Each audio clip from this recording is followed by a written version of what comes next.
નમસ્કાર વિદ્યાર્થી મિત્રો, સ્વાગત છે આપ સૌનું મારી યુટ્યુબ ચેનલમાં જેનું નામ છે જીટીયુ સ્ટુડન્ટ્સ.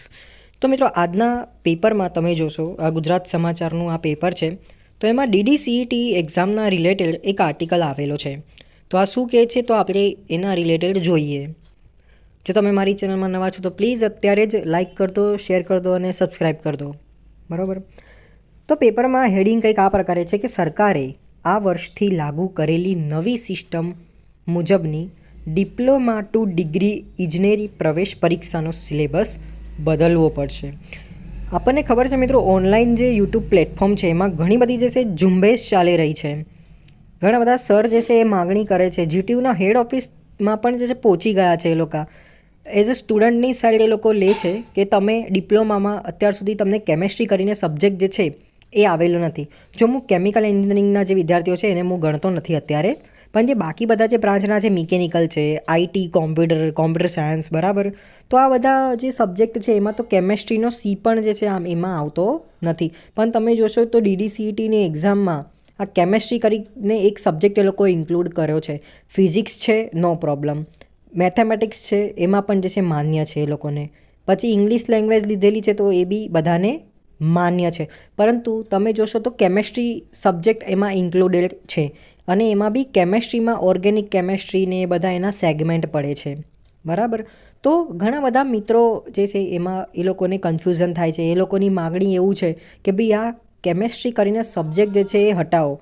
અને તેમજ જે બીજા બધા પ્રોફેસરો છે એ પણ સ્ટુડન્ટ્સનો સપોર્ટ આપે છે અને માંગ કરે છે જીટીયુને કે તમે આ કેમેસ્ટ્રી કરીને સબ્જેક્ટ હટાવો. તો આના રિલેટેડ જે છે એક આર્ટિકલ ગુજરાત સમાચારના પેપરમાં આપવામાં આવેલો છે, જે આપણે આજે વાંચીશું.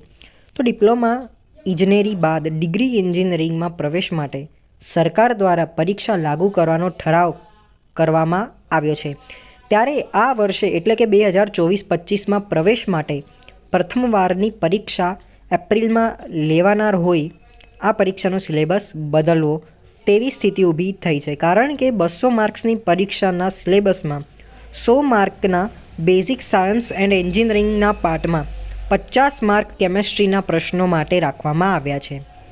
પરંતુ IT, computer, automobile, mechanical, EC, ICT જેવી બ્રાન્ચોનો વિદ્યાર્થીઓએ તેઓના ડિપ્લોમાના 3 વર્ષના દરમિયાન કેમેસ્ટ્રી ભણ્યા જ નથી.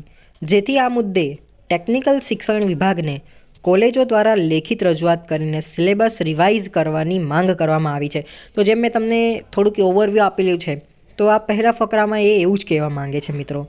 તો મિત્રો, તમને શું લાગે છે, શું આ કેમેસ્ટ્રી વિષય હોવો જોઈએ કે ના હોવો જોઈએ? તમે મને કોમેન્ટ સેક્શનમાં તમારા મંતવ્યો મને કહો. તેમજ તમે તમારું નામ તેમજ તમે કયા બ્રાન્ચમાં છો એના રિલેટેડ પણ મને થોડું એવું ઇન્ફોર્મેશન આપો. બરાબર.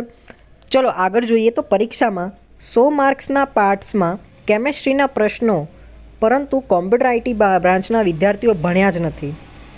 ગુજરાતમાં જીટીયુ અને અન્ય ખાનગી યુનિવર્સિટીઓ સાથે 30 જેટલી યુનિવર્સિટીઓ દ્વારા ડિપ્લોમા ઇજનેરી અભ્યાસક્રમો ચલાવાય છે અને યુનિવર્સિટીઓની ડિપ્લોમા એન્જિનિયરિંગ કોલેજોમાંથી 3 વર્ષનો અભ્યાસ પૂર્ણ કર્યા બાદ ડિગ્રી એન્જિનિયરિંગમાં સીધો બીજા વર્ષમાં પ્રવેશ, જેને આપણે D2D કહેવામાં આવે છે, તો એ આપવામાં આવે છે. સરકાર ટેકનિકલ શિક્ષણના નિયમો મુજબ D2D ઇજનેરી પ્રવેશ માટે કોમન સેન્ટ્રલાઇઝ પ્રવેશ પરીક્ષા SCPC દ્વારા કરવામાં આવે છે.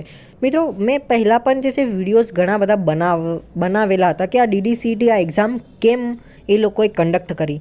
તો તમને એના રિલેટેડ ના ખબર હોય તો તમે એ વિડીયો જોઈ લેજો. આની મેં એક પ્લેલિસ્ટ બનાવેલી છે, તો આ વિડીયો બી જે છે હું પ્લેલિસ્ટમાં એડ કરી દઈશ. ઠીક છે.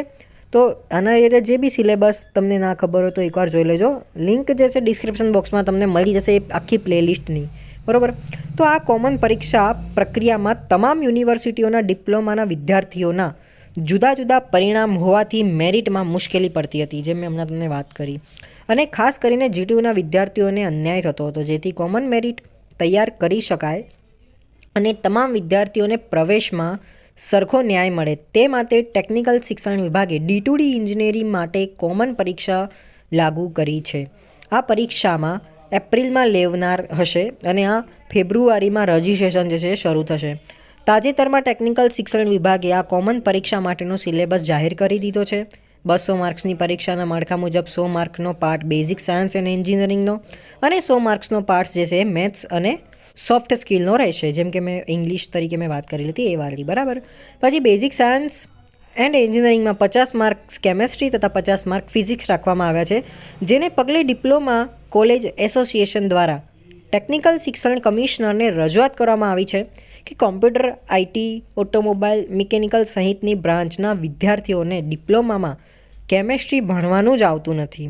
Civil, electrical, power electronics, biomedical જેવી બ્રાન્ચોમાં કેમેસ્ટ્રી વિષય ભણાવાય છે, જેથી તાકીદે પરીક્ષાનો સિલેબસ રિવાઇઝ કરવામાં આવે તેવી માંગ કરવામાં આવી છે. મહત્ત્વનું છે કે ટેકનિકલ શિક્ષણ વિભાગે પણ હવે સિલેબસ બદલવો પડશે. જો કે બીજી બાજુ સિલેબસ બદલવામાં એ પણ મૂંઝવણ ઊભી થઈ છે કે જો કેમેસ્ટ્રી પ્રશ્નો દૂર કરવામાં આવે તો અન્ય બ્રાન્ચના વિદ્યાર્થીઓને મુશ્કેલી પડે તેમ છે. આમ ડિપ્લોમાની તમામ બ્રાન્ચના વિદ્યાર્થીઓને ધ્યાન રાખી કોમન સિલેબસ તૈયાર કરવો પડશે. એક્ઝામ રજિસ્ટ્રેશન પહેલાં વિદ્યાર્થીઓના હિતમાં સરકાર ફેરબદલનો નિર્ણય જાહેર કરી દે તેવી શક્યતા છે. એટલે આના રિલેટેડ એવું બની શકે છે કે એક નવી મીટિંગ જે છે એ બેસશે, આના રિલેટેડ વાત કરશે, બરાબર. અને તમને આના રિલેટેડ જે કંઈ બી ઇન્ફોર્મેશન આવશે હું તમને જે છે પ્રોવાઈડ કરતો જઈશ મિત્રો. ઠીક છે, તો પ્લીઝ તમે મારી ચેનલમાં નવા છો તો લાઈક કરો, શેર કરો અને સબસ્ક્રાઈબ કરો. તમારું મંતવ્ય પણ મને બતાવો કે તમે આ વિશે શું કહેવા માંગો છો. ઠીક છે. Thank you so much for watching my video.